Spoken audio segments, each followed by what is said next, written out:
Hey guys, it's Justin. I have another League of Legends commentary for you, and this is my third take on it. So, yeah. First of the times my dog was barking, just some problems. Actually, the second time my dog was barking, the first time my computer started lagging, so that messed up the audio levels, which I know already suck, but it was even worse than normal.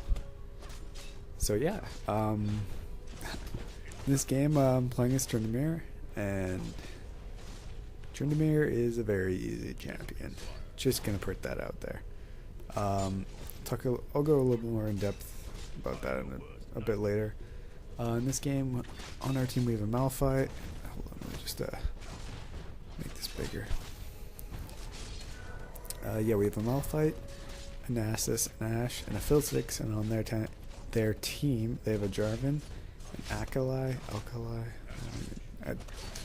you know who she is. Jungle Fiddlesticks, Morgana mid, and Cat solo bottom lane.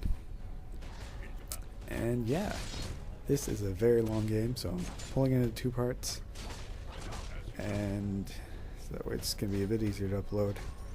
Definitely watch out for the second part. It should be uploaded not too long after the first part, but I am having upload problems, so just keep that in mind. About content coming from my channel, I will be releasing a lot of League of Legends. I don't really just the state of my computer doesn't allow me to play or record much else, sorry. And but I'll make do with what I can, and I'll be releasing. I have a lot of champions, so I'll release commentaries on different ones. And yeah. So Tryndamere, he is like he's definitely very easy to handle. All you really need to do to be able to be good with him is to creep farm, and if your team can last long enough for him to just be able to one-shot all the creeps, to be able to get the last few items out of his build, he definitely destroys, which you'll see happens later in this game.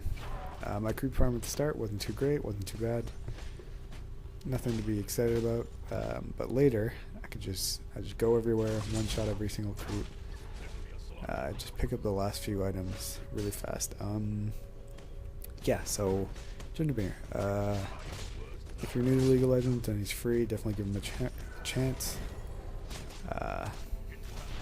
My build, I like to go an Avarice Blade, or whatever it's called, into my Berserker Greaves, and then I'll get a Starks, then Infinity's Edge, and then a Yormos, I forget how it's spelled, or pronounced, I guess, and then a Guardian's Angel, and finally a Last Whisper, or maybe a Phantom Dancer, depending on how I'm feeling. Yeah. So, if you guys are, yeah, give him a try. He's very easy to use. Just right click and watch your health bar, basically. His mechanics actually just got changed not too long ago. Before, he used to run off the Bloodlust system instead of Fury, where he would get a stack of Bloodlust for getting a crit or a kill. The new system kind of lowers the skill cap, because all you have to do is just hit people or hit stuff and you get Fury. Like, you don't really need the last hit to be able to get your Fury stacks up. So kind of promotes just not last hitting. I mean, like, it kind of promotes just hit everything in sight, which means, as you can see, Malphite was also hitting everything in sight, and we were pretty far pushed up the entire game, whereas their side was just going for last hits. So they got off a pretty good farm. Malphite did not. His was like worse than almost all of mine have ever been, I think. Can't really remember. In this game, the bottom our bottom was feeding a little. Not really feeding, they were just getting ganked by Fiddle, and they weren't doing too well with it, I guess. But our Ashe was not that good, but our Nasus turned out to be really good. He got like 276 creep kills, which is pretty solid. Pretty impressive. One thing I had a problem with our team was when they were at the turrets, it was like they would rather just take the turret down rather than getting a kill, even though they could just wait and take it down next time. That happened quite a few times. At least three or two, I think. Just kind of annoying. As you can see right here, we're, I don't know how many minutes into the game, 12 or something. Fiddle's level 9. He's quite fed. I don't know if I target him here, but I'm pretty sure right now he has Rod of Ages, and maybe an Abyssal Scepter or something. I don't think he gets a Rylays, which, considering how much farm he was getting, that would have been nice. You can probably see the items right there. I can't because it's pretty small. So yeah. Our long game, I gotta say, I did not think we had this one. Our team did not think we had this one at the end. We were like, oh man, I can't believe we won this. I think the deciding factors in us winning were we managed to get Baron twice and they did not manage to get it at all. And actually both times after Baron we went into a team fight, and I think the first one we won and the second one was like we won but then overextended trying to kill Morgana. She took out like 2 more of us when she really shouldn't have, so that kind of sucks, but you know. Still really enjoyed it. Oh, right here, this is brutal. I don't even, when he just took us out both, it was really bad on my part. If you just watch my health though, down, down, down, down, down, down. Didn't even think to ult in time. I was like, okay, he's just draining, I'll have enough time to ult, and it's just brutal.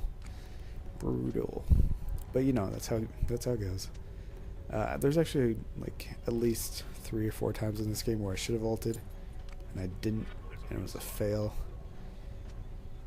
But I think there was like 2 times that I actually ulted well, I guess.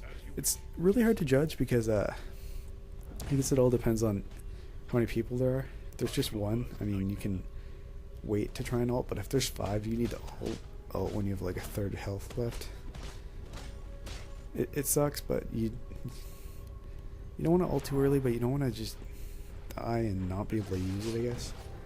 I mean, Tryndamere is such a good escape with his E. And yeah, if you guys don't know what Tryndamere's abilities are and thinking of playing them, his passive is,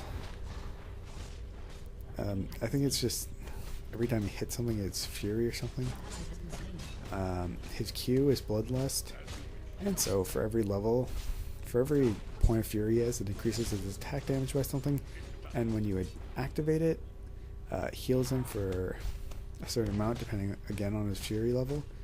His W is called Mocking Shout, and when it lowers all enemies attack damage that are in range, and if their backs turned to him, it will slow them. His E is called Spinning Slash, and as you can see, he just spins to a location and it can go through walls, so that's pretty helpful. Like a flash that's not very long range and deals damage. Pretty useful. I like it. So for my masteries, I was 22-0-0 because that's my level. I took improved attack speed, improved exhaust, improved critical strike damage, improved critical strike, armor penetration, and minion damage. If that makes sense. I'm just going off memory here. But yeah, I think that's all. I didn't take improved cooldowns. I don't know. Didn't think I needed to, so I didn't.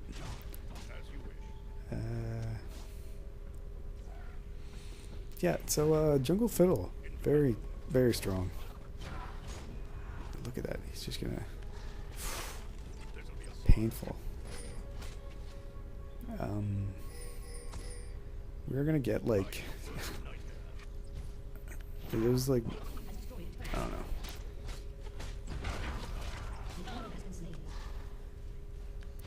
I'm sorry, I just kind of zoned out there for a sec. I don't want to say that was our first kill because I don't think it was. It looks like we have, what is that, 5 or 6 or something? Sorry, squeaky chair. Yeah, but I don't even know what she was doing there, but don't know where I'm going with this. So yeah, Katrina being a dick. The one nice arrow from Ash. She might get one other one, but other than that, didn't seem to be able to do that much. Screensaver. Sick. So yeah, I was talking about Jungle Fiddle. That's what I was doing. Jungle Fiddle, definitely good. As you can see, he just comes out of nowhere and rapes us all. Or just 2 of us. Might get a third here. But yeah, that's just the power of Jungle Fiddle. I mean, he's so effective. He's just made for ganking, I guess.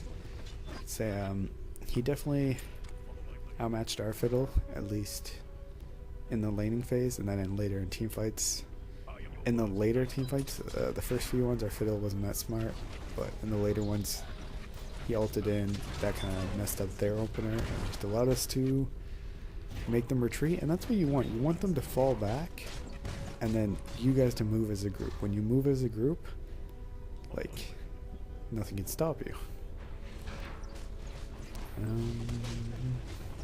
Yeah. Going along, there's Morgana. Get some Fury. As you can see, like, I guess it is in ×2 speed, so that's not that impressive. But a bit later in part 2, just the pure auto attack power of Tryndamere just shows its face. We definitely made some mistakes in this game. We didn't go back when we should. I should have just... No, I shouldn't. I wasn't going to D here just because couldn't really buy anything. Sort of a waste, but I'm not going to really be able to defend a tower without health. And here is sort of our first team fight, I believe. Or no. I don't know. We'll see. I thought it was, but it's not, apparently.